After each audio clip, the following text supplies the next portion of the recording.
Marami pa tayo bulate. Sana malaki rin ang huli. Suba lang natin dyan. Pag yung hindi nalapat, dapat natin. Pagalaw-galaw siya. Gusto yan ng dalag. Bukas may huli na yan. May huli po siya. Ayan o. Grabe. Hindi pa kawala. Para pong gumagalaw yung isang pamiting ko ron agad. Hutok agad. Oh, grabe. Wala. Grabe. Wala.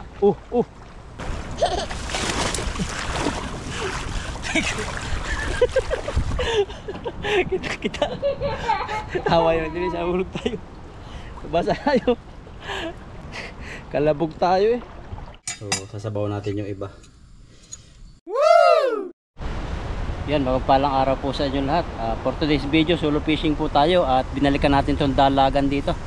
Sapagkat maraming dalag dito tayong nahuli. May mga nagpipishing dito mga Indonesia. So, magkakabit po tayo ng pamitin. Tapos papandawin natin mamaya o kaya bukas, mamaya hapon, tapos bukas. Kabitan po natin banda dun. Kasi marami po dito mga isda rito. So, may ilalim pa rin po ito ng pulang tulay. Dito kami nakahuli ng maraming dalag dito. Subukan natin magkabit ng pamitin. Marami po dito mga naninirahan kaya magpamitin tayo.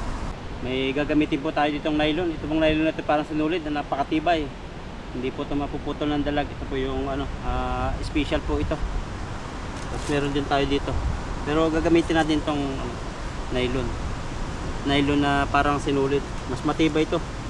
Gagawa tayo ng siguro kahit mga 10 o kung ilan yung makayanan. May nabili po tayo ng matibay din na kawil. Ang tawag dito kawil. Yan po. May kulay siya. Pit natin. Yan lang po. Maliit lang yung ating nylon pero yan, matibay po yan. Nasa 50 po yung mga bingwit ko na ganito. Ay kalahatin di pa. Okay na po yan.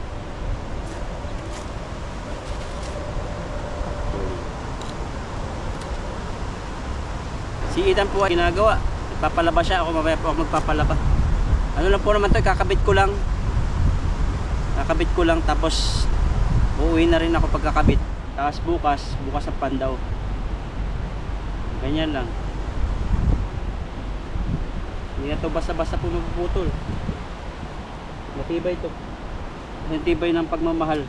Hindi, mas matibay pa yung pagmamahal. Yan. Hanggang po ako makasampo. Pang ano po to, pang-4 na siguro. Pang-4 na nga. Yan. At napaka-bless po namin dito sa Taiwan. At marami po mga isda, hindi lang tilapia. Mga igat. May igat din po dito ako natapakan pala. May kwento ko lang po sa inyo. Naglalakad kami ni Ethan pauwi na. Tapos mayroong mababaw siya pero maagos. Tapos yung lumot, pagtapa ko dun, kala ko kung ano yung natapakan ko. Mahaba, talaga gumaganon-ganon. Tapos tingin ko kulay itim. Kala ko nga ahas eh. Pagtingin ko igat, sabi ko may igat pala rito. Ang mukha niya parang aso na, may tinga na siya. Siguro malaki pa po dito. Yung malaking braso, malaki pa. Hinabol ko ng salo ng lambat, hindi ko naabutan. Pag nagmamadali po kasi, hindi agad maisalo yung lambat. Sayang. Laki, pero hindi rin mahuli ng lambat yun, tsambahan lang kasi madulas yun eh. Pag nakasuot yung ulo nun, rin siya, talagang papasok sa sobrang dulas. Dahil po namimigot sa gilid ko. 5 na tayo. May mga kulay po ito, yung mga special din na bingwit na hindi basta-basta nauunat. Tapos ang ginamit ko na itong parang sinulid kasi matibay. Pag ginamit ko kasi yung nylon na ganito, kayang putulin ng dalag o kaya igat. Ewan ko to, kung masyadong malaki, maputol din siguro to. Pero kaya na itong iahon po yung mga 30 kilo. Baliwasnan kung katayo sa gilid-gilid. Madami na po dyan tayong resources na makukuha. Nung dati nga po nahulog yung cellphone ko sa ilog. Kaya panibagong gastos na naman, nakabili ako ng bago. Pag pala ganyan na tubig talaga, hirap nang ayusin yung di sa Taiwan. Hindi na kaya ayusin ng mga shop. Sa Pinas siguro kayang ayusin kasi marami sa ating mga kapamaraanan mga piyesa ipapalit sa kapwa piyesa. Dito kasi pag nasira po ang cellphone, tapo na agad kahit yung LCD na yan, hindi na nila pinapaalsa ng LCD. Mga Taiwanese, nila, dispose na.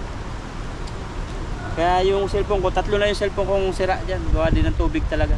Ako po ay may dito, may bulate. Ayan po. Ay, may kumuha na. May kumuha. Mga takas po. Wala na yung paing ko. May kumuha. Pero may dala rin po ako dito na pamain natin na bulati na uod pala, uod yung dala natin. Pero ito, kinuha ko po kasi yung kahapon. Tapos sabi ko para may pain na umaga. May namingwit siguro dito, may kumuha. Yung pain ko po ay ganito. Pero ito, pang ano lang po ito. Pang igat. Yan. Hindi po sinisibat ng dalag. Karpa yan, pang karpa. Yan, hukay po tayo ng bulate dito sa gilid dito. Marami dito silang hinuhukayan eh. Kung nakakuha sila. Kasi dito naglilinis kami ni Ethan. May may mga pinaghukayan ng bulate. Dito hukay lang tayo dito. May bulate rito.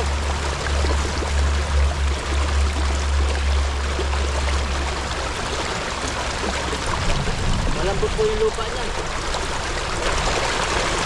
May nabibilang kasi ng bulate. Kaso nga lang, hindi mahal din. Okay. Ayun po, nakakuha na tayo isang bulate. Napakalaki. Ganda palang bulate rito.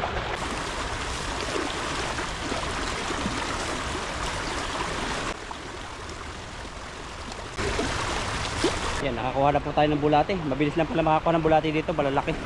So kuha naman po tayo ng baliwas na.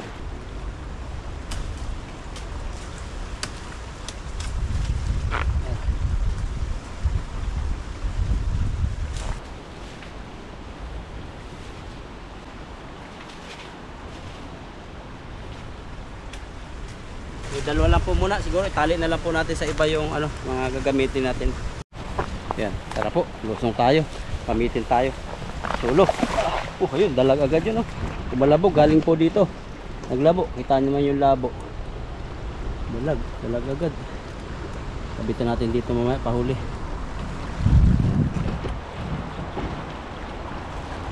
Galing po dalag talaga rito. Dito kabitan natin mamaya rito. Dito.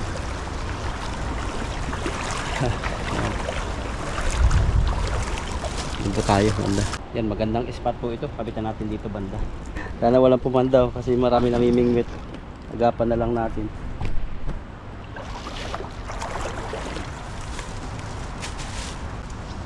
Bali, gamit na lang po tayo ng kawayan. May sarili siyang kawayan. Ito, pwede na to. Pwede na to. Kuha po tayo ng isa. Kulay blue. Ayan, kulay blue ang kukunin natin. Yun o.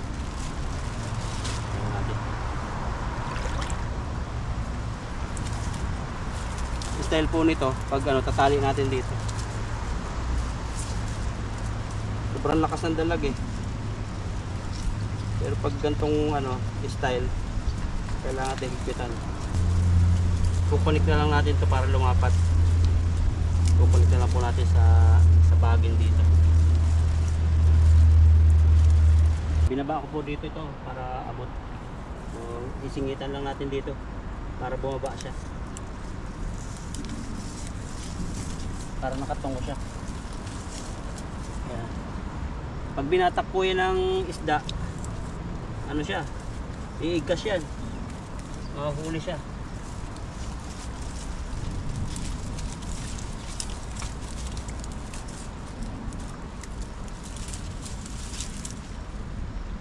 Baba lang natin yan, ganyan, tapos papainan natin to. Malaking bulate sa nakuha ko. Maraming bulate yan, mga nakakatakot eh. Ayun, tabi-tabi po sa mga kumakain dyan. Yan po, bulate. Painan natin. Isang buo na. Ito po, isang buong bulate. Gusto ng dalag kasi gumagalaw. Ganyan po, baba lang natin.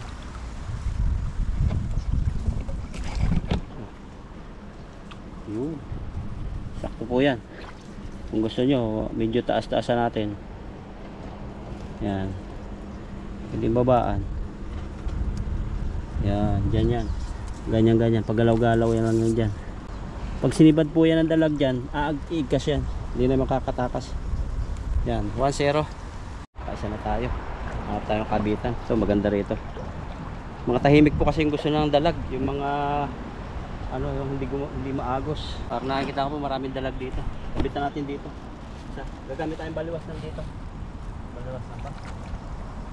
Hindi na, kahit di na. Ayan, gagamit na. May baliwas na pala dito eh. So,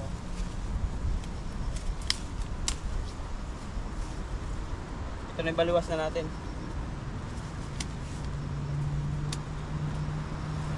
Ganyan siya oh.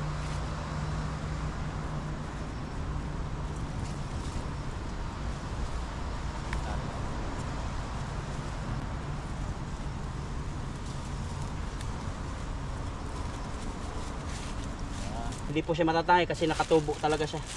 Solo fishing lang tayo. Hapon tayo nagkabit. Minsan ano eh, pag nagkakabit pa lang kami dati ng pamitin, bigla na lang may mahuhuli. Yan. Pag yung may gusto mong paangatin, kainan po natin. Bulati uli para dalag. Yan, maliit naman ngayon, papain natin. Yan, kabit na po isa.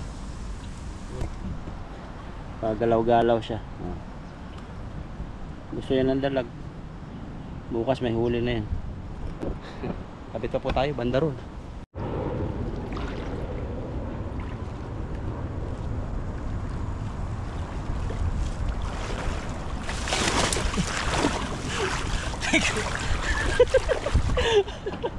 Kita tawa yun, hindi siya hulog tayo. Basa tayo. Yan. Kalabog tayo eh. Dulas ng pato. Tawa tuloy nakakita sa atin. Pataka. Kabit tayo dito. Muntik na tayo malunod na naman. Ayan, banda rito tayo magkakabit. Kasaba yung bag natin. Titingnan ko may nakakita pa. Alam ko wala nakakita.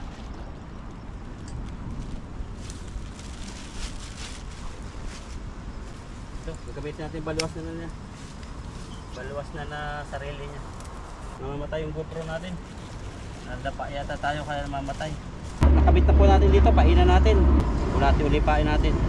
Hanggat pag hindi pa ubos yung bulate, hindi natin gagamitin yung uod. Kasi masibad po itong bulate. Ayan, patak lang natin dyan. Ganda. Ganda na pagkakabit oh. Ayan oh, gagalaw-galaw. Gamit po tayo ng baliwasan, kabitan natin dito. Isa. Lagi pong may double ano yung safety dito. Saka dito para pag naputol, ano siya, pag naputol, mayroon pang tatalian siya. Kabit natin dito. Ayan oh.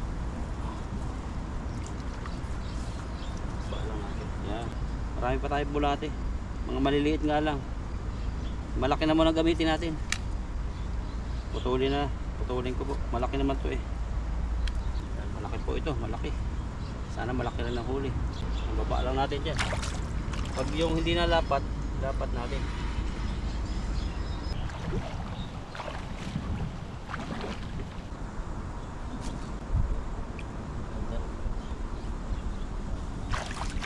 Yan, naka-alim na po tayong kabit.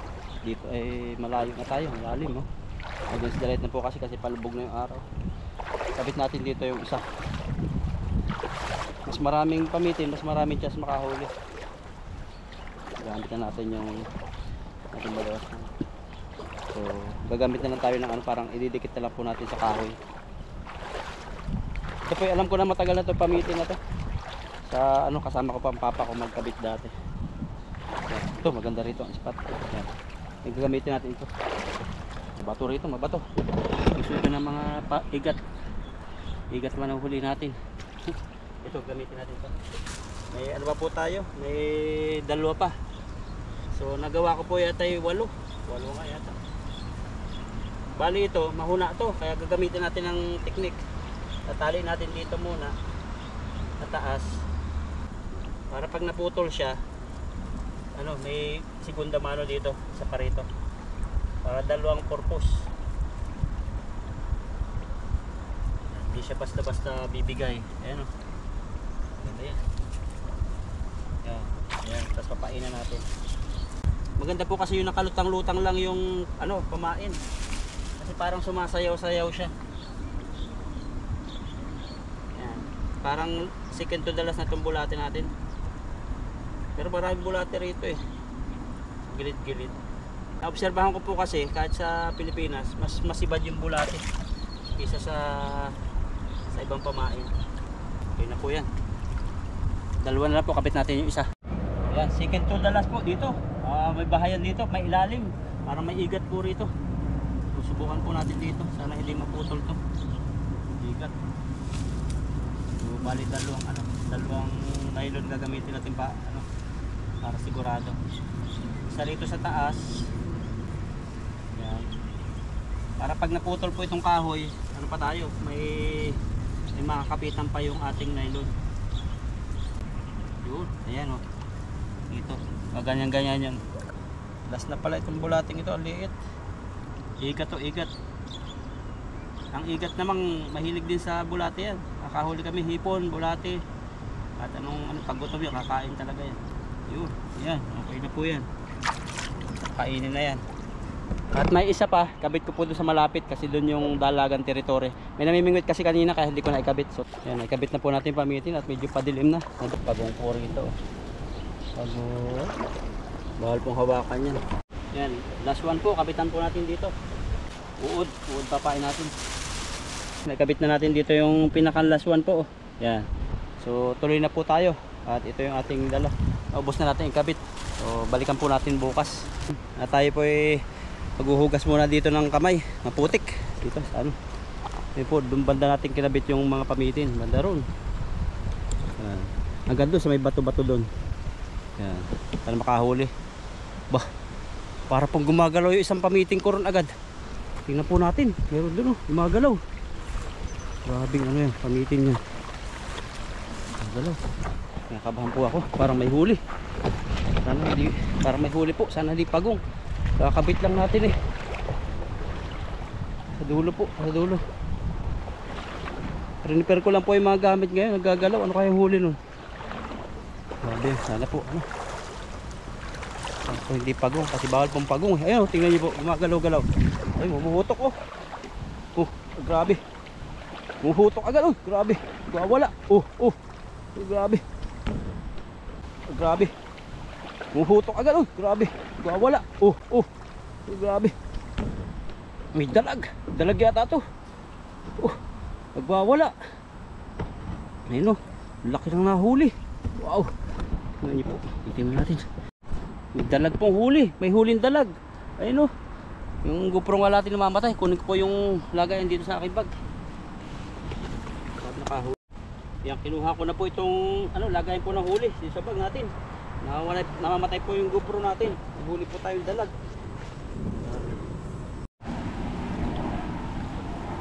Pamatay-matay yung GoPro. Namamatay-matay yung GoPro natin. May huli po siya. Ayan o. Grabe.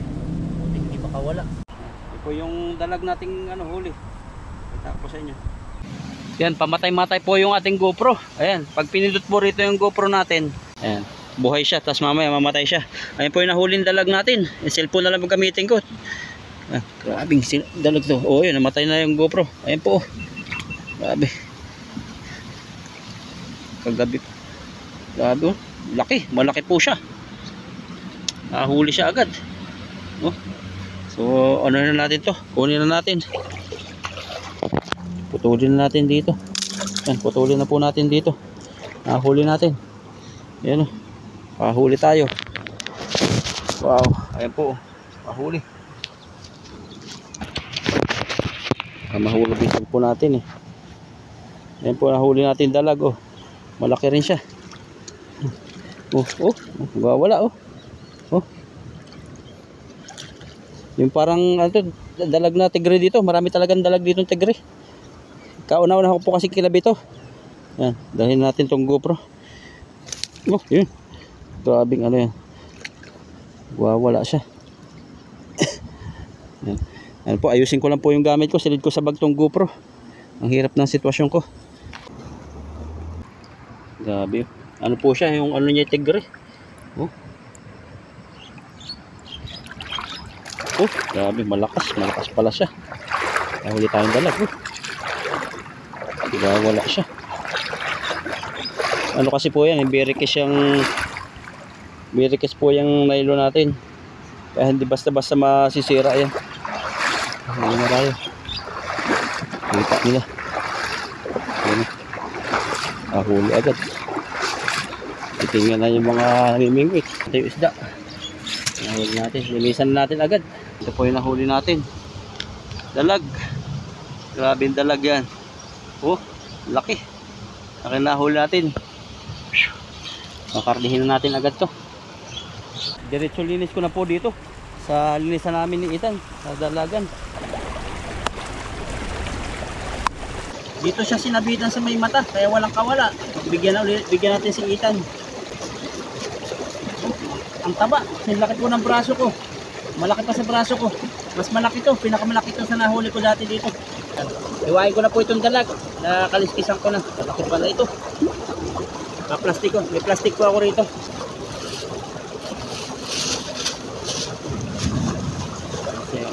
Diskarte. Laki. Laki siya. Mga 1 kilo nga to nahuli ko. Pasensya na po sa hindi clear ang video. Bali pa uwi na po ako. At ito, pinaghati namin ni Ethan. Yung huli natin dalag, nakadalawang parte na, naka-plastic na. At banda rito, may namimigit pa si tatay. Ayan, Taiwanese. Bukas po pandawin po natin ng madaling araw kung magising tayo maaga kasi may pasok tayo. Pag yung kalabas natin, pag walang OT, pandawin natin. Pero kahit may OT tayo, papandawin natin yan ng gabi. Kasi sayang kung makakawala o mabubulok. Dito banda po, nagkapakain sila ng mais dito sa kalapati. Mga ganyan-ganyan. No? Pakain yan, hindi buhangin. May tumubo ditong ganito. Pakain din. Alam po, ano yun, niluluto yata to eh. Yan. Parang trigo siya. Parang pamalit to sa rice, di ba? Kung sino nakakaalam, comment down below po. Yung parang mas mahal pa siya sa rice na mababa yung carbohydrates. Pero galing po yan dito sa trigo. Pakain sa kalapati. Tumubo. Yan, sabit natin dito yung isda. Yan, tuloy na po ako at abangan niyo po yung luto dito sa dalag kung ano yung luto natin. Kasi gabi na po. Nakauwi na po ako dito sa bahay at naibigay ko na kay Ethan yung isang plastic. At ngayon po lutuin na po natin ito. Hiwain lang po muna natin. Kasi kanina hindi ko na nahiwa masyado kasi medyo mapurol po yung kutsilyo. May taba po siya, tapos may itlog na siya. Dalag. Hindi naman natin machicheck yung dalag kung may itlog. Nahugasan ko na po at nahiwa na. Ngayon po ilagyan po natin ng rekado. Asin. Natin asin. O ko yung kaitan ko anong luto. Kasabawan daw yata niya eh. Paminta. Tapos yung bawang ko po, paborito kasi lagyan ng bawang yung mga prito. Lumasarap siya. Yung ganito, hindi advisable na pag single lang gamitin yung bawang. Kasi bihira ako magluto. Ngayon, naninigas po ay nabubuo. Pero okay pa naman siya. Gagawin nyo lang, ihaplas nyo lang. Sarap kasi. Naranasan ko kasi yung nakahuli si Ethan ng buwan-buwan. Nandito na po tayo sa kusina natin. Maliit, sobrang liit na ginawa lang natin. Yan, buhayin natin to. Ito. Yun. Painitin lang po natin yan. Ayan yung ating sasalang. Tatlong pa lang po siya. So sasabaw natin yung mainit na po yung kawali. Ayan, mainit na. So kunin natin mantika. Lagyan natin mantika. Ayan. Dinamihan ko na po yung mantika para abot po sa laman. Kasi may ulo po tayo na ilalagay na malaki. Laki po niyan. Tigre siya. Pwede na po yata ito. Tingnan natin kung lalagotok. Pwede na.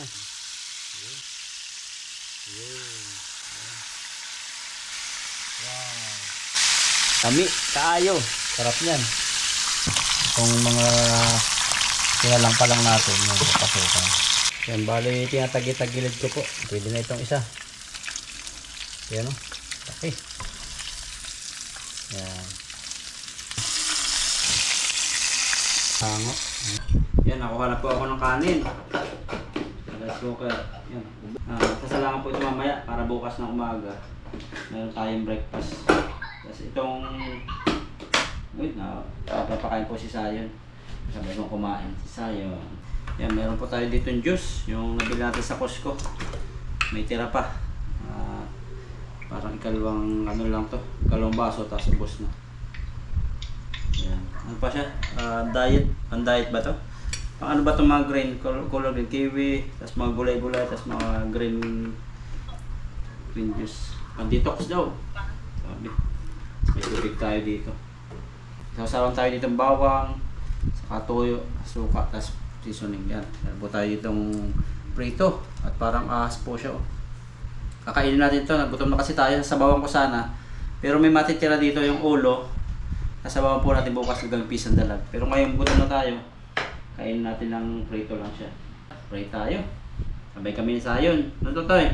Father God, maraming salamat Panginoon sa buong araw na ginawa mo, na pag-iingat sa akin, sa ating fishing, pagpapamitin. Thank you Lord sa nahuling ito, na nakainin ko ngayon maging kalakasan, at sa pagkain ito, na magbibigay din sa akin Lord ng mga protein. Yan. At pagpalain mo Lord lahat ng mga nanonood ngayon, mga viewers, at lahat ng apektado ng bagyo.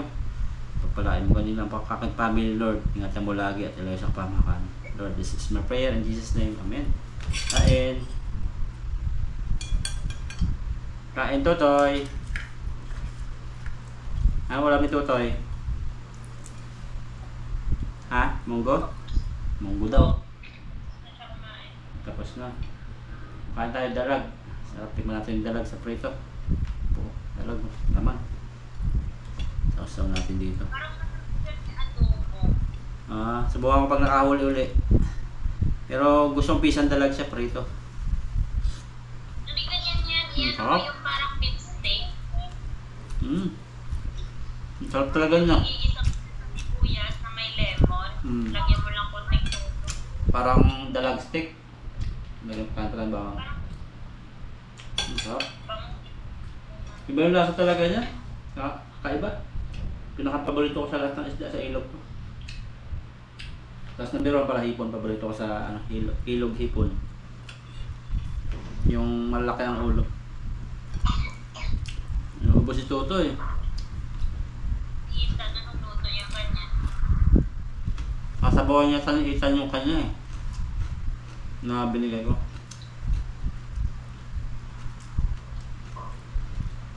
Sarap niya, mataba, may itlog kasi. Nasaan yung taba dito? Ayun. Luto na siya eh. Kaya na po. Gamot po ito ng mga katutubo, yung dalag na taba. Kaya yung mga taba ng manok na dito. Sarap. Kasi na po natin ito. Hanggat napasarap yung ating kain. Ito po yung dalag na tigre, yung lumalaki. Yan po, yun yung ulo niya, kakaiba, hindi siya malaki. Parang sawa yung kulay niya. Grabe, ang sarap talaga.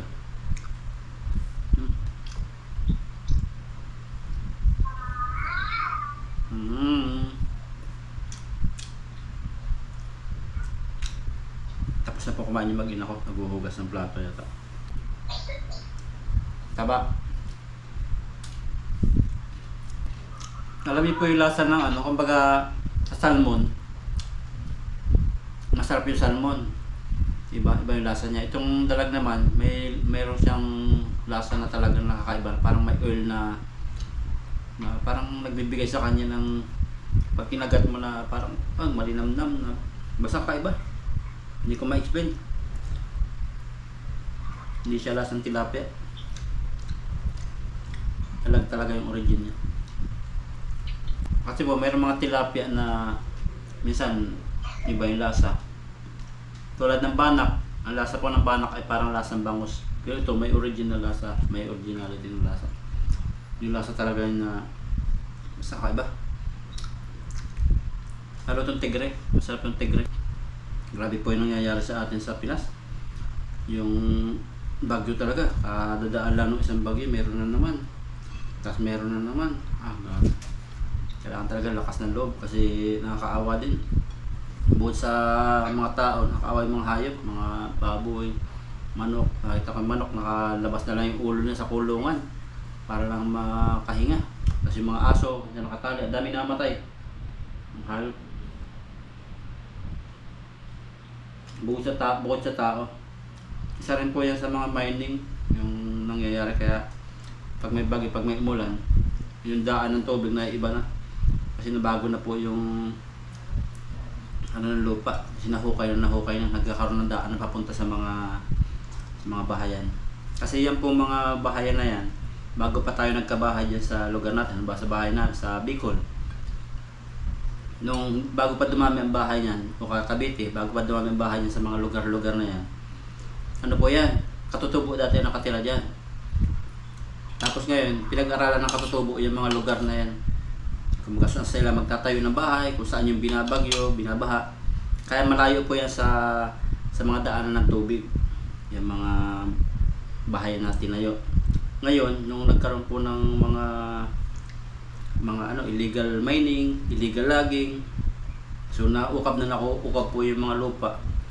Tas na yung ilalim, tas na sira yung puno. Ngayon, yung daan ng tubig hindi dapat tatama sa bahay. So wala na yung way na yun. Kumbaga nagkaroon ng way papunta doon sa mga ukab-ukab sa mga mining. Kaya papunta na sa bahayan yung mga tubig. Kaya marami pong mga mahihirap, yung mga tao, kahit mayaman, damay, na inaatake yung bahay nila, malalaking bahay. Kasi po talaga nasira na yung kalikasan natin. Kasi yung bagyo na, andyan na yun, dumadaan talaga yun noon pa man. Alam na natin yan, nadaan dyan. Pero yung pinakaalaman yung lupa, kaya mga bundok, nasira yung design na dapat walang tubig na parating sa atin.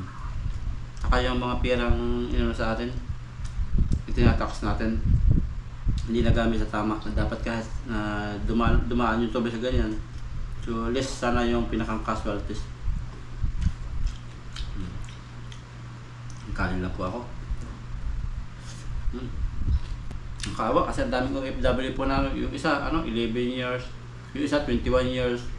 Pagpatayo niya ng bahay, nagtrabaho siya sa Israel, yung iba sa Canada. Isang iglap na sira yung bahay niyang napakalaki sa mga sasakyan. Kaya tama nga po yung sinabi ng Lord na huwag kayo mag-impok ng kayamanan dito sa lupa sapagkat may naninirang tanga dito. Ang sikapin ninyo ay hari ng Diyos sapagkat doon ay walang naninirang tanga. So, ano po yung bagyo? Napakalaki. Kung titingnan nyo, sakop talaga ang buong Pilipinas. Kaya prayer talaga prayer. Sa bahay ni Mama sa Pulilio, may lumikas daw doon sa kanya nakitapok kasi simentado naman doon. Sa bahay naman ng asawa ko sa Cavite, so nagpagawa siya ng yung may taas po kasi yon, tapos may grills. So bali ngayon pinagawa niya ng emergency exit para in case na kung may sunog o kaya baha, madali makalabas. Kasi ang dami dumadaan sa Facebook na yung sira yung kisame, hero, hirap silang lumabas, nandiyan na yung tubig. Kaya nakikiramay ako sa mga nawalan po ng mga tahanan, saka sa mga nawalan ng business. Ingat po kayo palagi, nakaano rin po kayo. Yan, kain lang po ako, tingnan natin itong juice ng Cusco. Sige po, at tapusin ko lang po kinakain ko at sasabawan ko po itong isa bukas. Yan, God bless po sa inyo, ingat po kayo dyan, asan man kayo. Ingat po kayo sa mga bagyo, sa malakas na hangin, huwag maglalabas. At lumikas na po kayo kung nasa mababa kayong lugar. Yan, God bless po.